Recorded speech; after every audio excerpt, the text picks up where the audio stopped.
Mystic vibration numerology 19 మామూలుగా వివరణ ఇవ్వలేదు ఈ నెంబర్కి 19కి. అంటే నేను మాట్లాడుతుంది క్యాలెండర్లో కనపడే 19, మన డేట్ ఆఫ్ బర్త్లో కనపడే 19. నెలల్లో 19 కనపడదు, సంవత్సరాల్లో 19 కనపడుతుంది. ఆ లెక్కలు వేరే. నేను మాట్లాడేది నేమ్ నెంబర్ 19 కూడా కాదండి. నేను 19 వైబ్రేషన్ గురించి కూడా మాట్లాడటం లేదు. నేను మాట్లాడుతున్నది కేవలం క్యాలెండర్లో కనపడే 19, సంవత్సరంలో వచ్చే 12, 19. 19 ఇలాగ డేట్ ఆఫ్ బర్త్లో వచ్చినప్పుడు దీనికి కొంత విశిష్టమైన శక్తిని అయితే ఆపాదించడం జరిగిందండి. ఆ వెరీ కామన్ లక్షణం 19లో ఏమిటి అంటే మీకు అగ్రెసివ్నెస్. మొత్తం ఇక్కడే పోతుందండి అగ్రెసివ్నెస్.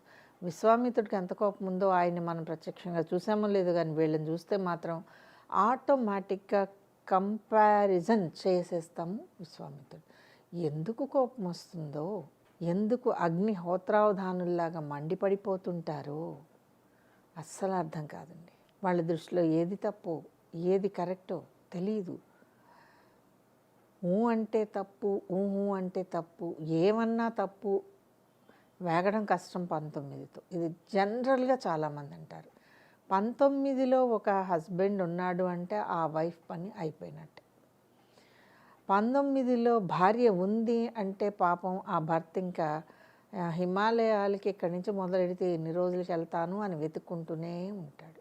శుభ్రం దగ్గర నుంచి, మేనేజ్మెంట్ దగ్గర నుంచి, పక్కింటి వాడు కారు కొనుక్కుంటే దాని మీద ఈర్ష్య దగ్గర నుంచి ప్రతి విషయం వీళ్ళకే కావాలండి.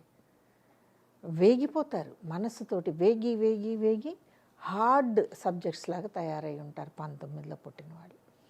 వీళ్ళకున్న కోపం దృష్ట్యా, తాపం దృష్ట్యా వీళ్ళకి ఎవరు అంతగా ఫ్రెండ్షిప్ అయితే చేయలేరండి. వీళ్ళతో ఉండలేరు, ఫ్రెండ్షిప్ చేయలేరు. నిజంగా వివాహం రీత్యా ఒక 19 వచ్చినప్పుడు వాళ్ళతో వేగుతున్నారు చూసారా, వాళ్ళకు దండం నమస్కారం అన్నీ పెట్టేయచ్చు.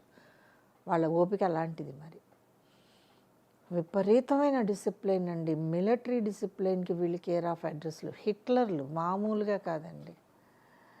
పిల్లలు పాపం అణగారిపోతూ ఉంటారు లేనిపోని రూల్స్ తోటి. ఈరోజు కరెక్ట్ అని చెప్పింది నేనే, రేపు చెప్పింది తప్పంటాను. 19 లక్షణం అదే. ఒప్పుకోను కదా, కింద పడ్డా సరే నాదే పై చేయి. ఇలాంటి వాళ్ళు జనరల్గా మనకి హయ్యెస్ట్ పొజిషన్లో కనపడతారు. అదేమిటో బ్యాడ్ లక్. ఇక వాళ్ళ దగ్గరికి వెళ్ళాలన్నా, ఏదన్నా పని చెయ్యాలన్నా మామూలు వ్యక్తి కాళ్ళు చేతులు గడగడ వణకాల్సిందే. 19కి అదొక విశిష్టమైన లక్షణం అండి. ఆ లక్షణాలు ఉన్న వాళ్ళే 19లో పుడతారు. ఆ ప్లేస్మెంట్ కూడా వాళ్ళకి దానివల్లే వస్తుంది.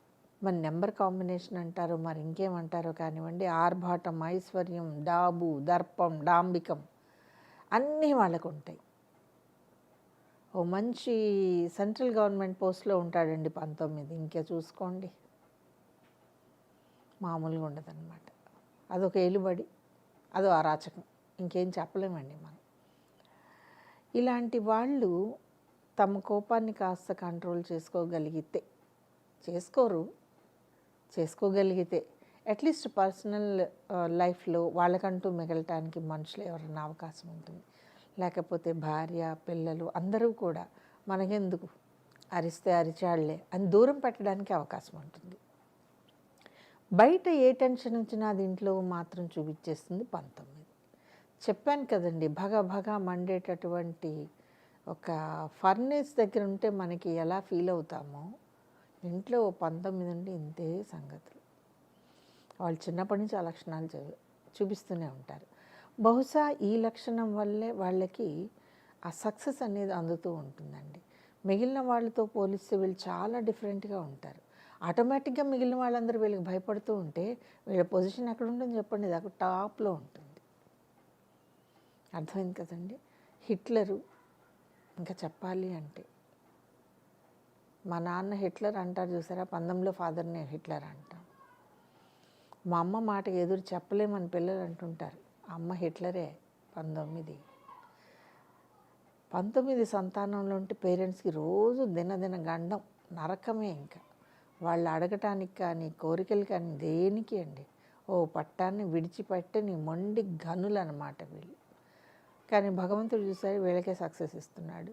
అంటే భగవంతుడు కూడా ఎక్కడో చోట ఈ 19లో ఉండే అగ్రెసివ్నెస్ని కూడా మనకెందుకు వీడితో అని చెప్పి సక్సెస్ ఇచ్చేసాడేమో అని ఒక్కోసారి నేనే అనుకుంటూ ఉంటాను. బట్ కొన్ని పెక్యులియర్ లక్షణాలండి 19. సృష్టికి ప్రతి సృష్టి, విశ్వామిత్రుడు, హిట్లరు, డిసిప్లిను, కరిచేస్తాడు మనిషిని, బతకనీయుడు మనిషిని, వీళ్ళకున్న వరాలండి ఇవి. అందుకే మిగిలిన వాళ్ళు దూరంగా ఉంటారు, తద్వారా 19 హ్యాపీగా ఉంటుంది. 19 ఏది వస్తే మంచిది అని మీరు అడగొచ్చండి. మే 19 వెరీ పవర్ఫుల్ అండి. అందుకొందేం లేదు, ఇంకా పుట్టడమే గిఫ్ట్తో పుట్టినట్టు మే 19 అయితే కనుక. లక్షణాలు కొంతమందిలో మ్యాచ్ అవ్వచ్చు, మ్యాచ్ కాకపోవచ్చు, దాని గురించి వర్రీ కాకండి. కానీ ఇవి ఏదో ఒక 19లో ఎక్కడో చోట మీకు కనపడతాయి. రకరకాల 19లు కదండి, ఎక్కడో చోట కనపడతాయి. చదువు అలాగే ఉంటుంది. అంటే చదువు మొండిగా చదివేస్తారండి, కసిగా చదివేస్తారు. తెలివితేటలతో అది పక్కన పెట్టేస్తే కసిగా చదువుతారనమాట. చదవటంలో చాలా రకాలు ఉన్నాయండి. కసిగా చదివేవాడిని చూస్తే తట్టుకోలేరు, భయం వేస్తుంది, పారిపోతాం. అంత కసిగా చదువుతారు. పొజిషన్ కొట్టాలి అంటే అంతే కసిగా కొడతారు. పాలిటిక్స్ వీళ్ళకి చేసినట్లు వీళ్ళు ఎవరు చేయరండి. సమస్తం వీళ్ళకే ఫేవర్గా ఉంది. అందుకే అంటున్నా అండి, 19 అదొక నెంబరు. 19లో పుట్టడం ఒక వరం. అదే మీరు మే 19లో పుడితే తిరిగే లేదు. వెరీ పవర్ఫుల్ అండి, వెరీ పవర్ఫుల్. కానీ ఇదంతా దేని గురించి అండి? 19 నెంబర్ గురించి. ఈ వీడియో కనుక మీకు నచ్చినట్లయితే లైక్ చేయండి, షేర్ చేయండి, మా ఛానల్ని సబ్స్క్రైబ్ చేయండి.